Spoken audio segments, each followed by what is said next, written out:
Hey Rangers, today we're back with Dragon Ball episode 115, and this one is titled Goku vs Kefla, Super Saiyan Blue Defeated. Now first of all, before we get into it, who was that guy at the very beginning? Now I can't remember his name, but it's just really weird that you'd put this guy in and he's just randomly there. You know, is he going to win the tournament, or is he just the announcer? It's just like, hey, come and watch this. Hi-ya! It's just very weird that they've decided to do this now rather than not have him all the way through the series. So is it just a one-off, or is this going to be something that we're going to see all the time now? As we jump into the episode, we see that Goku has been flung about by Kefla, and I've got to admit, he's just like Ragdoll. Just look at the way that he's been treated. Kefla turns around and says, hey, look at my power, it's bubbling, it's overwhelming, it's this amazing thing. And it always seems like in every episode that they've had so far, she's just getting stronger. You know, both we had Kale and Kefla just really ripping into Goku, and now because of the fusion, they're just getting stronger with every single punch and every single kick that they do to Goku. And also if they receive it from Goku too, they're just getting kind of like stronger and stronger all the way through. Her energy is increasing and she is destroying pretty much everything. The scenery, the rocks that have formed, it's just her energy is cutting through. And as she powers up over and over and over again, we can see that the power gets increased and Goku is kind of going like, oh, what's going on? With her power increased, her speed and her attacks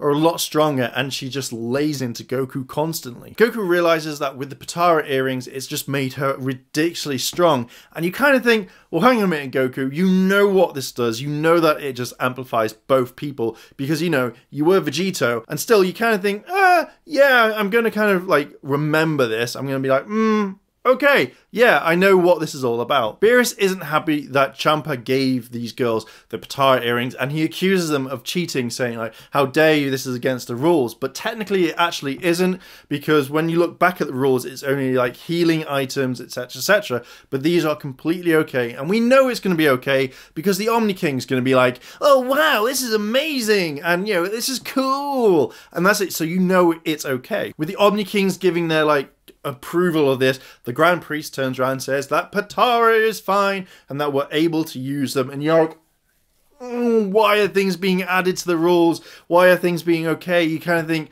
no, it's fine. You could literally just say, well, I'm going to turn Freezer into a cat because it'll be so cool, and everyone will be like, yeah, that's absolutely fine. You know, add that rule in. You're like, you know, you kind of think that they would stick to this and not change it up. As soon as Beerus hears that the Grand Priest and the Omni King are okay with fusion, he's like, oh my god, we need to get in on this. We need to have a fusion warrior. We need this to happen. We now come back to Vegeta and Toppo's fight, and this is kind of interesting because Vegeta is more focused on the fact is that Goku is fighting Kefla. He doesn't really kind of pay attention, and Toppo just literally grabs him in a hug and actually keeps him there and says, look, if you're so interested in their fight, you know, you can watch it from the actual stands when I throw you out. We now move on to the fight between Gohan and Piccolo versus the Nameks, and I've got to admit, you kind of think that they wouldn't pose much of a threat, that it would be easy enough to kind of defeat them, but obviously the Nameks haven't actually fought, so they've got pretty much most of their stamina, where Piccolo and Gohan have kind of been losing it. We also find out that the Nameks have the same powers as Piccolo, from either stretching arm to the regenerative ability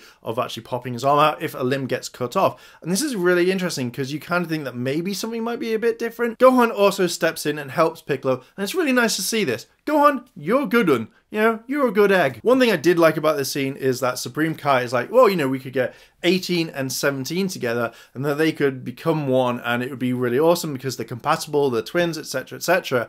And everyone's like, oh yeah, but Krillin is freaking out. I also like the fact that Supreme Kai goes, well, you know, if we combine them, they'll become, you know, we can call them number 35.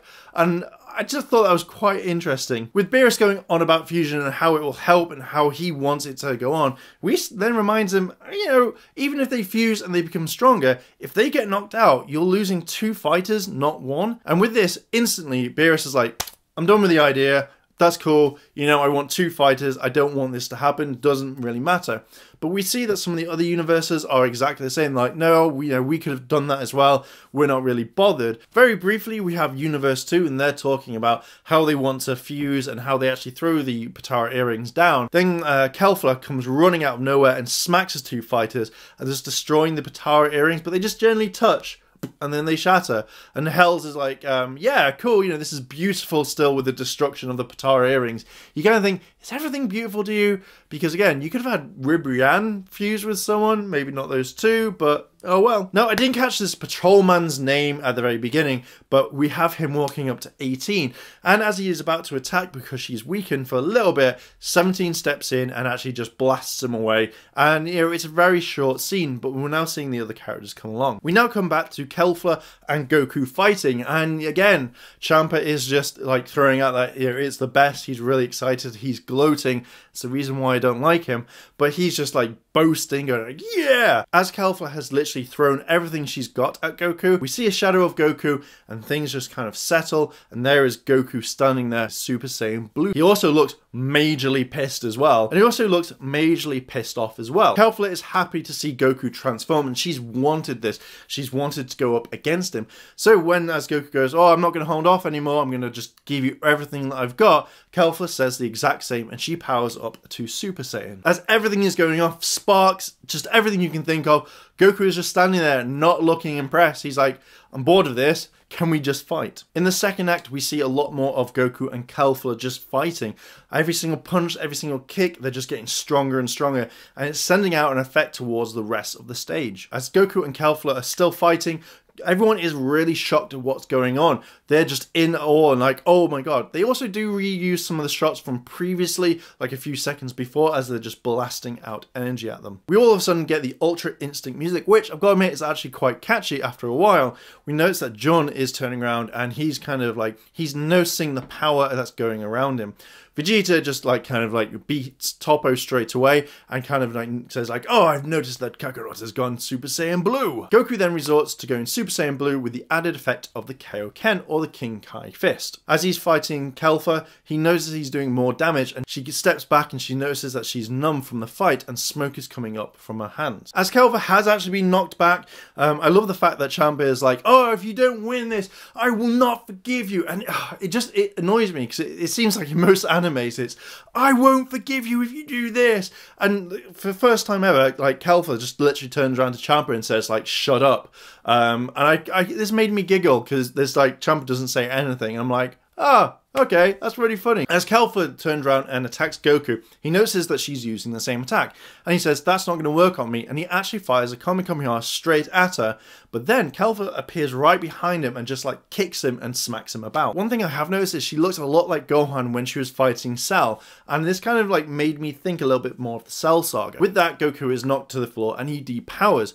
Champa is going like, oh, throw him off, you know, do it, you need to do it now. Everything looks grim for Goku, and Kefla is like saying, oh, well, you know, I really wish this would carry on, you know, this is what I wanted more, you know, bring me more of a fight.